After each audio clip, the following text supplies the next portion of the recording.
Henesis Kabanatang 14.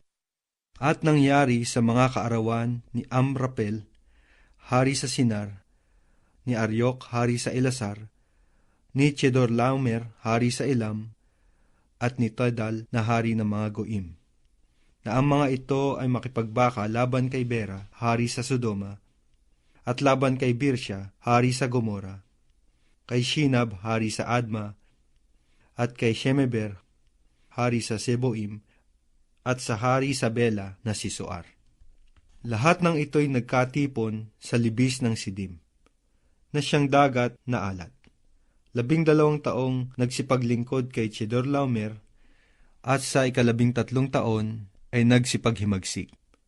At sa 14 na taon ay dumating si Chedorlaomer at ang mga haring kasama niya, at sinaktan ang mga Rephaim sa Asteroth Karnaim, at ang mga Susuta sa Ham, at ang mga Emita sa Shabe Siriataim, at ang mga Horeyo sa kanilang kabundukan ng Seir, hanggang Elparan na nasa tabi ng ilang.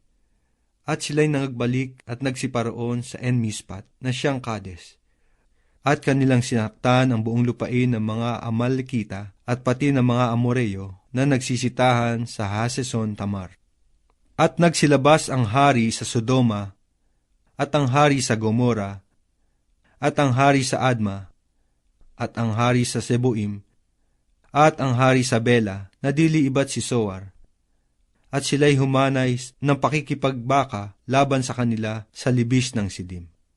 Laban kay Chedorlaomer, hari ng Elam, at kay Tidal na hari ng mga Goim, at kay Amrapel, hari sa Shinar, at kay Aryok, hari sa Elasar.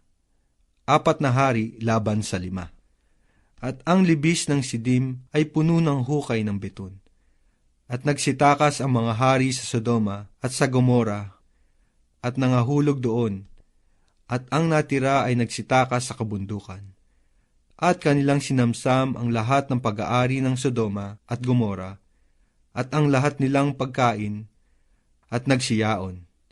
At dinala nila si Lot, na anak ng kapatid ni Abram, na nananahan sa Sodoma at ang kanyang mga pag-aari, at sila'y nagsiyaon.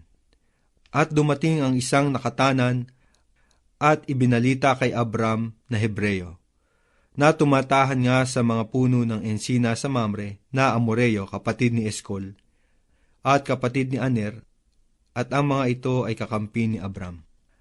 At pagkarinig ni Abram na nabihag ang kanyang kapatid, ay ipinagsama ang kanyang mga subok na lalaki, na mga ipinanganak sa kanyang bahay, na 318, at kanilang hinabol sila hanggang sa Dan.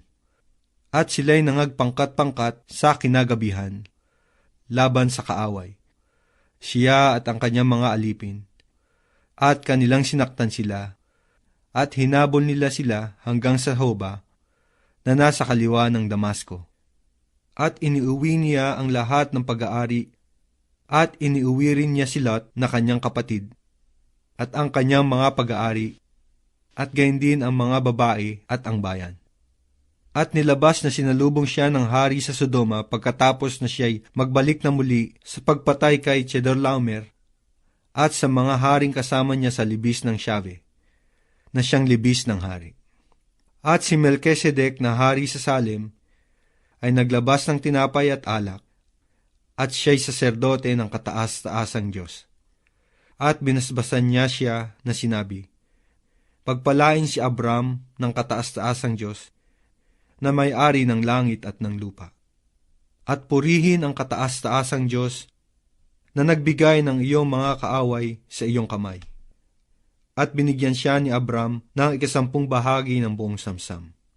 At sinabi ng hari sa Sodoma kay Abram, ibigay mo sa akin ang mga tao at kunin mo sa ganang iyo ang mga pag-aari. At sinabi ni Abram sa hari sa Sodoma, itinaas ko ang aking kamay sa Panginoong Diyos na kataas-taasan, na may-ari ng langit at ng lupa.